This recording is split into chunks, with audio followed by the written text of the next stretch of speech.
This is gonna take crackerjack timing, Wang. Total concentration. You ready, Jack? I was born ready. Welcome back to Thinking Critical. This is Wes, and last week, Mark Pellegrini joined me. We had an unexpected void in the schedule. We decided to talk about 5 terrible comic pages. We kind of shredded them apart, talked about the dialogue, everything that was wrong with them. I was working on, just after that, what would be my 5 modern pages that I just loved that I would like to talk about. And enough people in the comments also requested that I thought we should probably do that. And a special shout out to Tim Board from Hawk World. He's a friend of the channel. We did a 80 years of Hawk World celebration, or Hawkman celebration. He requested it specifically as well. So this one's going out to you and the other people that requested this. So Mark, are you ready to talk about things that are a little bit more inspiring than the tripe that we talked about last time? I definitely need a palate cleanser after the garbage from last week. So I'd like to have some, faith in the comics medium restored, Absolutely. So have you ever taken I think it's the color of me or the color of you survey? No. So in the military, they made me take this multiple times. So when I was young, I took the little survey, and it basically divides you up into categories. You have people, like you get a color.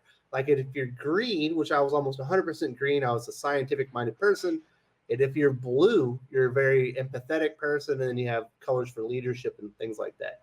And what Green Lantern Corps you belong to, basically. Absolutely. So as I got older, became a father, was married, my colors changed. And I became certainly still based in green, but I had a lot of blue in me as well. But I became much more empathetic. So there are people that are going to claim that I'm a softy after seeing these as being my favorite comic book pages. And you are not incorrect. Becoming a father and a husband has changed me, and I am a softy. And you're going to definitely see that in most of these pictures. Not a whole lot of dialogue in these, but they do evoke a certain amount of emotion. So let's talk about this. Let's get into the first one. This is from Superman #1 by Peter J. Tomasi and Patrick Gleason. I absolutely love this. This might be like my favorite comic page in modern comics. John Kent looking out the window with his little toys saying, "My dad is Superman." He's got the thumbs up. And no boy is prouder to be the son of Superman than John Kent right here. I just love the emotion that it evokes. I love the image. What I like is that you can tell that his eyes are glassy, but he's not crying. He's just got the watery eyes. Like it's another artist might have put the tears streaming down his cheeks, which would have gone a little bit too far. But I like the restraint that they put on there. It's more subtle, and I think that makes the image just more powerful and definitely sweeter. That's the way your kids kind of look at you. They look at you like you're a superhero, even though you're just some, schlub. I'm just a YouTube guy that talks about comic book superheroes. Obviously, in John Kent's case, it's a little bit different. His dad is Superman, but it signified a new day, a new era in Superman, where he was a father now. Well, he had been a father before, but this was a permanent change, and it felt like a new day. At least for the first 2 or 3 years after this issue, it certainly was. Yeah, no, it's really sweet. I haven't read that run, the Super Sons, right? So this is actually when you start reading DC Rebirth, Superman is essentially Clark Kent as a father, and then Action Comics are like the Adventures of Superman. So most of what Superman is him teaching John how to become an eventual superhero himself, going to the fair and stuff like that. And then in Super Sons, you have the adventures of John Kent and Damian Wayne as a Super Son. So you end up getting 3 wonderful stories out of it. So are all 3 Superman books good right now? They were. Before Brian Michael Bendis arrived, yes. Oh, right, because, well, let's stay positive. But if you go back and you read DC Universe Rebirth, and then you start reading Action Comics from #1 by Dan Jurgens, Superman #1 from, not Action Comics #1, I don't remember the exact number it was, but when Dan Jurgens takes over for Rebirth, Peter J. Tomasi on Superman, which is #1, and then Super Sons, which is Tomasi and Gleason as well. Because I've heard so many good things about Super Sons, I have kind of wanted to pick it up and read it. Oh, yeah, because not only do you get Gleason art in there, what's even better is Jorge Jimenez's illustrations of John Kent are even better. Could not recommend that even higher. So let's move on to my next page that I'm absolutely spitting for. And this is a little bit sadder. This is Peter Parker Spectacular Spider-Man number 310. I love comic pages that bring out an emotional reaction. This one certainly does. If you haven't read Peter Parker Spectacular Spider-Man 310 from Chip Zdarsky, also illustrates this story. It's basically his love letter to Spider-Man. And in one part, Spider-Man is trying to save this boy. He's troubled and he thinks he's taking care of it, but he runs into the mother later on and she's crying. She's lost her son. He didn't make it. And he goes out and he does find the men that are basically responsible for what happens. And he saves the day. They're in custody, but he still has to live with the grief as he's on this rooftop of knowing that he didn't fully save this kid and he kind of let the mother down. And this is kind of what Peter Parker puts himself through on a day-to-day basis, where even when he's successful, there's still a lot of failure in his life. Well, this is basically him having to go through the Uncle Ben scenario again, because I mean, he caught the burglar after the burglar shot Uncle Ben, but that doesn't bring Uncle Ben back. And so he goes out and he catches those two criminals who killed the kid, but it's not going to bring the kid back. And so you can see the futility in him. That is like, I caught the bad guys, but that doesn't really change anything. That doesn't really help. It's justice, but not. It just defines the character in a picture. Peter Parker's a hero. He's someone that you can relate to. He goes out there, he puts himself out of the line, but he also puts himself through a tremendous amount of disappointment. But he's willing to go continue to do that for the people around him and the people that he loves. And it shows a tremendous amount of character and really personifies who Peter Parker is to me. Next up, we got Hal Jordan in the Green Lantern Corps 28. I love this run by Robert Venditti. In this issue, Hal Jordan, he's got a construct of a fighter jet, certainly done many times within Green Lantern comic books. And he's not fast enough. He doesn't think he's going to make it. He can't push himself to go any faster in this construct. And he doesn't think he's going to be able to save the day. And the next thing you know, his father, who died obviously as a test pilot in a crash, is behind him and says, "I'll be your wingman." It's just such a heroic image to me. Well, that was something that Jeff Johns brought in during Green Lantern Rebirth, was the whole history with Hal's father dying in the plane crash. And I like and I'm glad that stuck around as part of Hal Jordan's motivation, part of his backstory. It wasn't something done flippantly just to give him a tragedy and then, forget about it and move on. I like that he's wearing the jacket, because I remember that part in Rebirth where he taught his son how to wear a jacket. And while that sounds dumb, the way it was written was really, was actually really moving. Like, wear it high, collar up, like a man kind of thing. And so that Hal's dad is a big part of who he is and who he came to be. Yeah, I like what Jeff Johns did with the character when you talk about adding the father's death. It's additive to the fabric of the character, because he's supposed to personify great will. Nothing personifies great will more than seeing your father die in a tragic plane crash and then becoming a fighter pilot yourself. And kind of putting yourself through that, just so you can carry on his mission. And I like that that's part of the fabric of the character. And I like that Robert Venditti kind of honors that here. And it was just a really emotional moment in this story. And like I said, I'm a big softy. If you can bring me back to these moments where I can remember what makes the character special, I'm definitely going to appreciate it. The next one is my other Marvel selection. And there's more DC moments in Marvel for a reason. I think DC tends to be a much more hopeful universe. So you get many more hopeful moments, in my opinion. But this one is a little bit different. This is actually from Killmonger number 5. And this is essentially where Eric Killmonger goes from being, kind of a bad guy that's a bad wonderkin to absolute supervillain, where he's been screwed over too many times. His mentor's been murdered. The woman that he thought he loved betrayed him.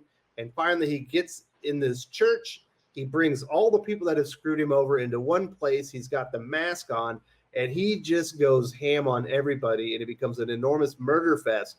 And we see the transition from a guy that maybe could have been redeemed to a full-on supervillain that will never be redeemed and just has a taste for blood and vengeance. Well, I haven't seen the Black Panther movie, and I haven't read too many of the comics. So Killmonger is a character I know of him. I don't know a lot about him.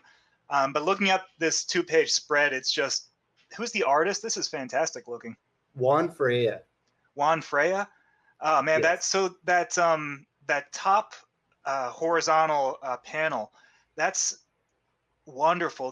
The way Killmonger is moving, the way they're doing the line of motion, that there's 4 drawings of him, so you know that he's rapidly moving about the page and multitasking. I like the cut that's, instead of breaking it up into panels, there's just those lenses of color that help direct your eye across so you can follow the motion.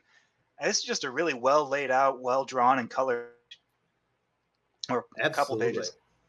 Yes, he's terrific, and he's done a lot of really cool stuff. He does what was he doing last? He was doing like a Spider-Man noir, and his art style absolutely fits that to a T. But he knocked it out of the park on this series, and it's just, there's a couple of images similar to this throughout the comic book that they're very reminiscent of.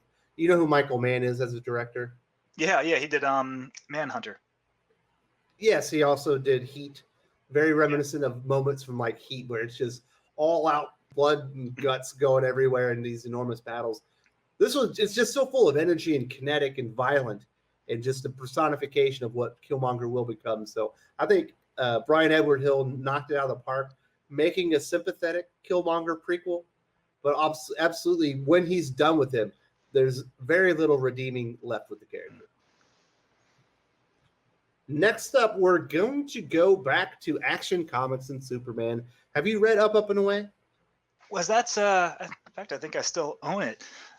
Jeff Johns and Kurt Busiek. Yeah, Jeff with Johns, Pete Woods? yeah, and Kurt Busiek, yeah. Yeah. Actually, I'm holding the tray right now. I really like that Jeff Johns run up through Brainiac. I didn't quite like the new Krypton stuff, but that's an underrated run of Superman comics.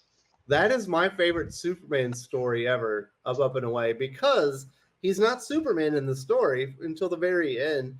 And it kind of explains that just because Clark Kent has those powers isn't the reason he's a superhero. It's because of the moral fiber of the character. If he wasn't Superman, he would still be saving people. At the very beginning, he's basically the best journalist in Metropolis. He's ascended past Lois Lane, and he's out there. He's trying to save people. And Hawkgirl and Green Lantern come in. They save him. But at the end, Green Lantern's like, listen, we know that you don't have your powers, but you're still a superhero, Clark, and it's time for you to get back in the game. And he has a Green Lantern ring on him with the Superman logo, and he's ready to power him back up, because it's not the power set that defines Clark Kent as a hero. It's what he's willing to do to save people. And I just love the way that they convey that in this story. That entire arc, I remember really enjoying it. It's why I kept the trade. I never sold her to get rid of it. I remember it. So it's the story that came out after 1 year later. Yes. And so I think that miniseries 52 was filling the gap. But this was the one where it kind of it's a great launching point or starting point for people who kind of want to get into modern Superman comics, because it reintroduces Clark and Superman, but it also reintroduces all of his villains. Like Toyman's in there, Yes. Terra Man is in there, the Prankster, all like the ones who aren't necessarily the biggest villains are in there, but also some of the really big ones. I think Parasite and Lex Luthor and all them are in there. Mm-hmm. But it reintroduces his whole mythology, but at the same time, it's reintroducing you to who Superman is at his core. Like you said, that with or without powers, Clark Kent is still a hero. And even if he couldn't leap tall buildings or fly or anything, he'd still be a very brave journalist, putting his life on the line for a story to try and make the world a better place. And so that arc is just a really good all-around, all-encompassing reintroduction to Superman that I recommend to a lot of people who want to read, they want to start reading Superman comics. I tell them to pick that one up. Unfortunately, that story is not in print right now, so you have to go find somebody that, like Mark, that wants to sell their trades. Most of them don't, because it's such a wonderful story. A lot of people like it. I love this image, but now that you bring up Toyman, there's another image I could take from this where he's essentially got a real person in an operation game, like a real life operation game with Toyman, and it's one of the most maniacal, hilarious, like horrifying images I've seen in a comic book. It was great. Yeah, and one of the things that Busiek and Johns in this arc that they did was they find niches for all of Superman's villains, even the really bad ones that nobody likes, like the prankster. They find a way to make him work in Superman's universe, is that he exists as a distraction for the other villains to go and commit crime. So the prankster will show up and do something really big to get Superman's attention, and then the real villains will go and do their nefarious crime. And I think that's a really interesting way to re-implement such a forgotten and not very good villain and make him work in the universe. Make him it's important. just a good arc. Yeah. And Terra Man. I definitely, if you haven't read Superman Up and Away, you are missing out. It's through the pages of Superman in Action Comics, and I really enjoy this one. I loved it, the way that he crafted who Clark Kent is at the core of the character. Now that's 5, and I did want to throw a bonus one in here for Tim Board from Hawk World. He's a huge Hawkman fan. So this is from Hawkman 29, also from Robert Venditti. Now, if you've read Hawkman, I don't know if you read a lot of Hawkman, Mark, have you? I've read some. I read I know that his history is really confusing, but I read JSA when Jeff Johns, his name keeps coming up, but I read his run on JSA, which had a lot to do with Hawkman, because he was the one who brought Hawkman back from the dead and kind of made his history make sense, because he was an amalgamation of all these different characters who had been Hawkman in different universes. And I remember liking all that stuff. I was really into all the minutia at the time. You would absolutely love Robert Venditti's Hawkman. He does something very similar, but on a bit of a larger scale. But one of the things about Hawkman and Hawkwoman or Hawkgirl, depending on what era the characters are created, reincarnation is an enormous part of their character histories. So at the end of almost all their big story arcs, they die. And then when the next creator grabs them, they're reincarnated.